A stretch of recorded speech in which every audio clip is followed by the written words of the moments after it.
Olá, está no ar o Século News, edição especial. O ex-cardeal de Washington é afastado pela igreja. Saiba como foi a abertura do Sínodo dos Jovens no Vaticano. E você vai ver ainda um padre sírio que dedica a vida às vítimas da guerra no seu país. E o Papa Francisco autorizou uma investigação sobre o ex-cardeal de Washington, Theodore McCarrick. Ele é acusado de ter abusado de crianças. O Papa autorizou a investigação de todos os documentos do Vaticano contendo informações do ex-cardeal de Washington, Theodore McCarrick.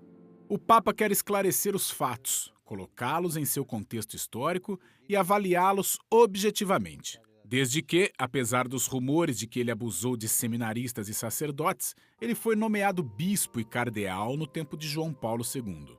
Embora McCarrick diga que ele mesmo é inocente, o Papa Francisco o expulsou do Colégio dos Cardeais em julho, desde que foi descoberto que ele supostamente abusou de crianças há cerca de 40 anos. Abrir os arquivos do Vaticano não será difícil. A declaração diz que pode surgir que escolhas foram tomadas que não seriam coerentes com uma abordagem contemporânea para tais questões. Também inclui uma citação do Papa Francisco: "Seguiremos o caminho da verdade onde quer que ele leve." Nos Estados Unidos, ele também comentou dessa maneira: Me comprometo à celosa vigilância da Igreja. "Concordo com a zelosa vigilância da Igreja para proteger as crianças e prometer que os responsáveis pagarão." Que todos os responsáveis rendirão conta. A manipulação do caso McCarrick está sendo observada por todos e se tornou um grande desafio para o Papa Francisco.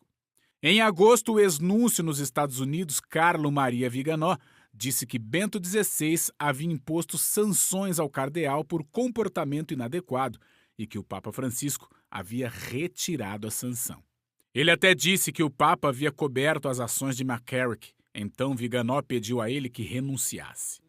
O Papa Francisco reagiu desta maneira às alegações: Leggete voi attentamente il comunicato e fate voi il vostro giudizio.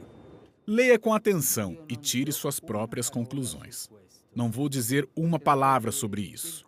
Eu acho que a declaração fala por si e você tem a capacidade jornalística de tirar suas próprias conclusões.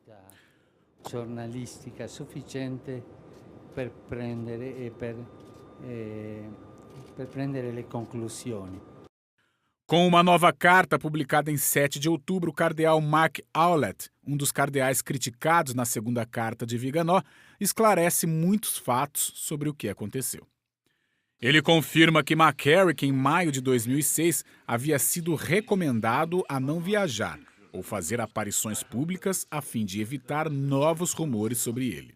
Ele esclarece que não houve sanções porque não havia provas suficientes de sua alegada culpabilidade e McCarrick sabia como se defender inteligentemente das preocupações levantadas sobre ele. Ouellet diz que é falso, portanto, apresentar essas medidas como sanções formalmente impostas pelo Papa Bento XVI e depois invalidadas pelo Papa Francisco. O cardeal reconhece o erro e espera que haja um estudo abrangente e crítico de como McCarrick chegou a essa posição, para evitar que algo assim aconteça no futuro. Além disso, a carta chegou ao ex-núncio, que desde que fez acusações contra o Papa, permaneceu escondido. Eu entendo que decepções e sofrimentos marcaram seu caminho no serviço à Santa Sé, mas você não deve terminar sua vida sacerdotal envolvida em uma rebelião aberta e escandalosa, diz ele. A carta do cardeal Ouellet demonstra uma aliança com o Vaticano e atua como um apelo ao senso comum, esperando que essa saga termine em breve. O Papa presidiu a missa inaugural do Sínodo dos Bispos, que é voltado para os jovens. Ele deixou claro que a voz da juventude deve ser ouvida. Diamo loro il nostro caloroso benvenuto. A voz do Papa Francisco se encheu de emoção ao recordar que neste Sínodo dos Jovens, os bispos da China continental estão presentes pela primeira vez. Hoje, pela primeira vez, temos aqui conosco 2 bispos da China continental. Nós lhe oferecemos nossa calorosa acolhida. Il nostro caloroso benvenuto.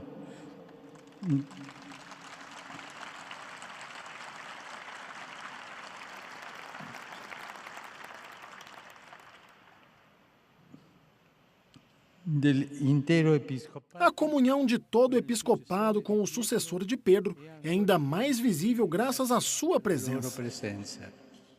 Em 22 de setembro, a Santa Sé anunciou a assinatura de um acordo provisório com a China. É um acordo difícil, assinado após décadas de negociações. No entanto, nem todos estão satisfeitos. Para alguns setores da igreja clandestina, significa apoiar os perseguidores. No entanto, o acordo permite situações históricas como esta, que 2 bispos da China continental possam participar de um evento oficial do Vaticano em Roma. O Sínodo dos Jovens vai testar a capacidade dos bispos de unir gerações e mentalidades. O Papa Francisco pediu 2 coisas aos padres sinodais. O primeiro pedido é deixar de lado o egoísmo deles para ouvir. Questo atteggiamento ci difende dalla tentazione. Essa disposição nos protege da tentação de cair em posições moralistas ou elitistas e nos protege da atração a ideologias abstratas, que nunca tocam as realidades do nosso povo. Rispondono mai alla realtà della nostra gente. O segundo pedido é pela criatividade, dinamismo e para fugir das mentalidades do sempre foi feito assim, para encontrar soluções que ajudem os jovens a se realinharem com a igreja. Relembrando passagens do Antigo Testamento, ele disse que a capacidade dos jovens de sonhar vai depender em grande parte dos mais velhos. Risvegliare e rinnovare in noi la capacità di sognare. Vamos renovar em nós a capacidade de sonhar e ter esperança. Sabemos que nossos jovens serão capazes de profetizar e imaginar, na medida em que nós, adultos e idosos, possamos sonhar. Ormai adulti o anziani siamo capaci di sognare. Para a ocasião, a fachada da Basílica de São Pedro foi decorada com 2 tapeçarias, uma de São José e outra de São Miguel Arcanjo. O Papa pediu especificamente a intercessão do arcanjo em outubro, para proteger a igreja dos ataques do diabo que tenta dividi-la. E por falar em juventude, um seminarista da Tanzânia diz como recebeu o chamado para ser padre. O Sínodo dos Bispos de Outubro não abrange apenas os jovens, mas também o chamado vocacional em suas vidas. Um seminarista explica um pouco sobre seu chamado para um dia ser padre. A história vocacional deste seminarista começou desde muito cedo. Vindo de uma família muito religiosa na Tanzânia, na África, ele tinha um bom histórico e o crescimento da igreja no país para ajudá-lo.